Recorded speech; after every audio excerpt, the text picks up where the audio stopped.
কোটা বিরোধী আন্দোলনের নেতাকে হল ছাড়া করার চেষ্টা ঢাকা বিশ্ববিদ্যালয়ে। কেন এটি হবে? এটা তো হওয়ার কথা না। এবার তো কোটা বিরোধী যেটা আন্দোলন, তার দাবি হচ্ছে সরকার যে কোটা বাতিলের পরিপত্র জারি করেছিল সেটা হাইকোর্ট অবৈধ বলেছে। তারা সরকারের ওই পরিপত্রটা পুনর্বহালের জন্য দাবি করছে। তো অনেকটা এটা সরকার থার্ড পার্টি, এখানে সরকারের বিষয় না, এটা হলো আদালত। এবং প্রধান বিচারপতি তো বলেছেন যে আন্দোলন করে কি আদালতের রায় পরিবর্তন করা সম্ভব। তার মানে বিষয়টা উচ্চ আদালত বনাম ছাত্রদের আন্দোলন। এখানে আবার কেন ঢুকছে ছাত্রলীগ? তো ছাত্রলীগও তো দাবি করতে পারে যে আমাদের সরকার যেটি কোটা ব্যবস্থা বাতিল করেছিল সেটি যাতে আবার হাইকোর্টের যেহেতু রায় দিয়েছে, সুতরাং সেটা আবার পুনর্বহাল করা হোক, এই দাবিটা তো তারাও করতে পারে। এবং এখন পর্যন্ত ছাত্রলীগের যারা সাধারণ সমর্থক তারা কিন্তু সমর্থনে আছে। কিন্তু গতকাল কি একটা রিপোর্ট ছিল, যখন নাকি তারা আন্দোলনে আসার চেষ্টা করছিল বিভিন্ন হল থেকে, তখন ছাত্রলীগের নাকি কিছু নেতারা বাধা দিচ্ছিল।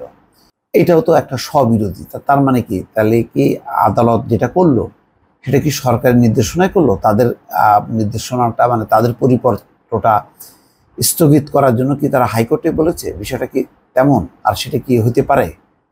কেমন একটা ধোঁয়াশা না? দর্শক খেয়াল করেন, সরকারি চাকরিতে কোটা বিরোধী চলমান আন্দোলনের অন্যতম নেতা সার্জিস আলমকে ঢাকা বিশ্ববিদ্যালয়ের অমর একুশে হল থেকে বের করে দেওয়ার চেষ্টা হয়েছে। সার্জিস অমর একুশে হলে থাকেন। এই হল শাখার ছাত্রলীগের শীর্ষ পদপ্রত্যাশী কয়েকজন নেতা গতকাল বৃহস্পতিবার রাতে তাকে হল থেকে বের করে দেওয়ার চেষ্টা করেন। পরে একুশে হল সহ ঢাকা বিশ্ববিদ্যালয়ের অন্যান্য হলের শিক্ষার্থীদের প্রতিবাদের মুখে তা করতে পারেননি অভিযুক্ত ছাত্রলীগ নেতারা। সংগঠনের শীর্ষ পর্যায়ের হস্তক্ষেপে তারা সার্জিসের কাছে ক্ষমা চেয়েছেন। সার্জিস ঢাকা বিশ্ববিদ্যালয়ের প্রাণীবিদ্যা বিভাগের 2016-17 শিক্ষাবর্ষের ছাত্র। তার বাড়ি পঞ্চগড় জেলায়।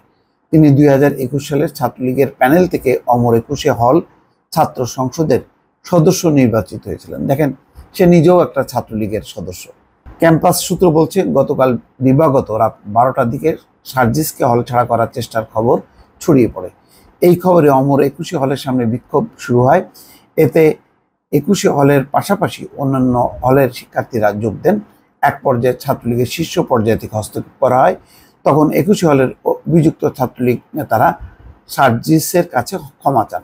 বিক্ষোভ চলাকালে দিবাগত রাত 1টার দিকে একুশে হলের প্রভোস্ট ঘটনাস্থলে আসেন।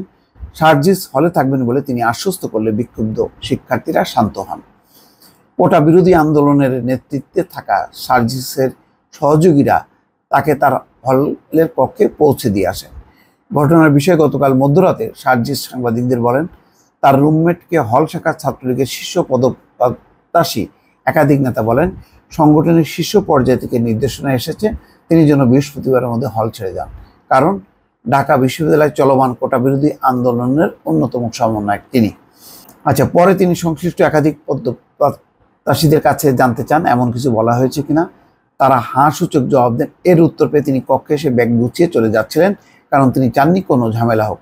হল ফটকে এসে দেখেন 500 থেকে 700 শিক্ষার্থী দাঁড়ানো।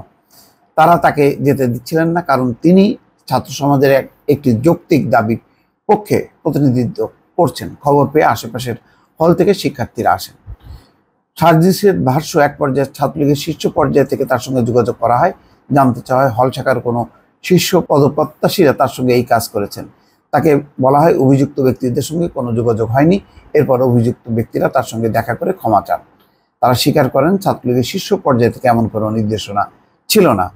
তারা তাকে হল থেকে বের করে দিয়ে রাজনৈতিক ফায়দা তুলতে চেয়েছিলেন। ক্ষমা চাওয়া একুশে হলের অভিযুক্ত ছাত্রলীগ নেতাদের নাম সাংবাদিকদের কাছে বলতে চাননি সার্জিস। ছাত্রলীগের শীর্ষ পর্যায় থেকে কে তার সঙ্গে যোগাযোগ করেছেন তাও তিনি বলেননি। যাই হোক, এটা খুবই দুঃখজনক। এর আগেও কিন্তু 2018-তে যখন আন্দোলন করেছে তখন কিন্তু ছাত্রলীগের পক্ষ থেকে হামলা পর্যন্ত করা হয়েছে, কোটা বিরোধী যেই ছাত্র আন্দোলন। তো পরে কিন্তু সরকার দাবি মেনে নিয়ে সেই কোটাটা স্থগিত বা বাতিল করে দেয়।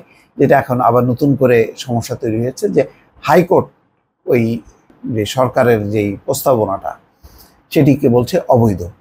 এখন এইটি এখনো উচ্চ আদালতে চলমান অবস্থায়।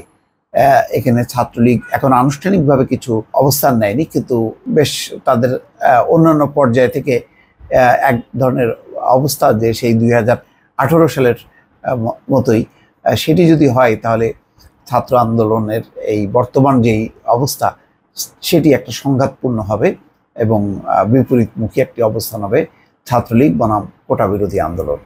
দর্শক ভালো থাকবেন, আল্লাহ হাফেজ।